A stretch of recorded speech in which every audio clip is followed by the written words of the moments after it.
Friends, welcome to my YouTube channel. आज मैं आपको एक स्टोरी बताने जा रही हूँ जो मेरी छोटी बहन बीना के साथ ये घटित हुआ था। एक दिन की बात है, मेरे पापा के बहुत तबीयत ख़राब हो गई। तबीयत ख़राब होने के वजह से उन्हें डॉक्टर के पास ले जाया गया। डॉक्टर ने कहा इनके शरीर में ग्लूकोज का बिल्कुल मात्रा कम हो गया है, इसीलिए उनको एडमिट करके अभी ग्लूकोज चढ़ाना पड़ेगा। तो मेरी छोटी बहन के साथ मेरी सेकंड सिस्टर भी गई हुई थी। पापा को एडमिट कर लेने के वजह से वो दोनों वहीं पे रह गए। जब दोपहर का टाइम हुआ, मेरी छोटी सिस्टर उस जहाँ पापा सोए हुए थे उस कैबिन से निकल के वो टॉयलेट जा रही थी।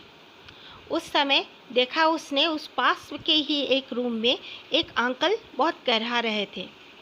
उसने जाकर इधर उधर देखा तो उनके पास कोई नहीं था। वो पानी पानी करके पानी मांग रहे थे, तो मेरी सिस्टर ने उन्हें पानी पिला दिया। पानी पिलाने के बाद कहा कि अंकल आपको और कुछ चाहिए? तो अंकल ने कहा बेटा मेरे दोनों बेटे इधर उधर कहीं होंगे, प्लीज़ उनको बुला दो। तो मेरी छोटी सिस्टर ने कहा मैं तो आपके बेटों को पहचानती नहीं हूँ अंकल। तो बोले ठीक है, नर्स को बुला दो। तो मेरी छोटी बहन जाकर नर्स को बुला दी और फिर छोटी बहन पापा और दीदी के पास आ गई। आने के बाद बस जैसे बैठे रहना, डॉक्टर आना, डॉक्टर का पेशेंट को चेकअप करना, देखना, वैसे होते होते रात हो गई। रात में डिनर करने के बाद मेरी छोटी सिस्टर और सेकंड सिस्टर पापा के पास के ही एक खाली बेड में दोनों सो गए। सोते सोते ठीक रात 1 बजे छोटी बहन को जैसे लगा उसका अचानक से नींद टूट गया। नींद टूटने के वजह से उठ के बैठ गई। उठ के बैठने के बाद वो सोची मैं थोड़ा सा टॉयलेट होके आती हूँ। जस्ट अपने रूम के बाहर ही लेडीज़ टॉयलेट थी, वो उठकर वो टॉयलेट जाने लगी। टॉयलेट जब गई तब वो अंदर से देख रही है दूसरे उसके पास के ही एक टॉयलेट में वहाँ पे कोई बहुत ज़ोर से कोई आदमी करहा रहा है। तो आदमी क्यों यहाँ पर, ये तो लेडीज़ टॉयलेट है। तो गुस्से में सोची कि कौन आया, बदमाशी कर रहा है या कुछ कर रहा है। तो वो जब झांकी वो टॉयलेट को, वो खुला था और ट्रांसफर जैसा कोई जैसे उसके आर पार दिख रहा है। और वही अंकल थे जो अंकल को उसने दोपहर को पानी पिलाया था। वो अंकल हाथ दिखाकर उसे जैसे आशीर्वाद देते हुए उसके और उस नज़रों से उसे देख रहे थे।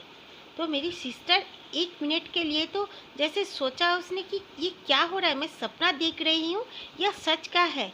और वो अंकल उसी को बस एकदम नरम आंखों से देखने लगे। उसके बाद अचानक से अंकल गायब हो गए। मेरी छोटी बहन को कुछ समझ में नहीं आया।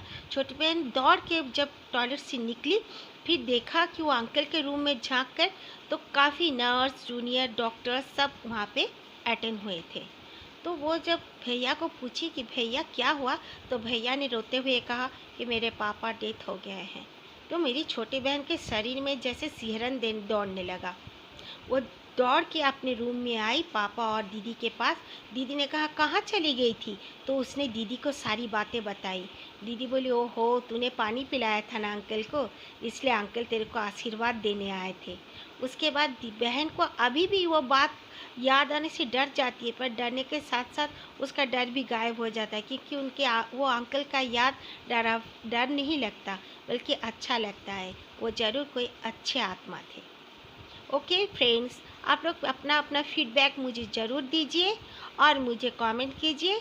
ये इस स्टोरी को लाइक कीजिए और मेरे चैनल को ज़रूर से ज़रूर सब्सक्राइब कीजिए। Thank you very much my friends. Please help me, मुझे हेल्प कीजिए और सब्सक्राइब कर दीजिए मेरे इस चैनल को। मैं हर समय नए नए स्टोरी लाऊंगी और मैंने कहा है ना, मैं अपने घर के सब लोगों के साथ जो जो इंसिडेंट हुए हैं वो पहले मैं सामने लाऊंगी, उसके बाद ही मेरे कोई लिसनर व्यूज़ इनके स्टोरी आपके सामने लाऊंगी। पर हर स्टोरी मैं सच सच लाऊंगी। Okay, thank you.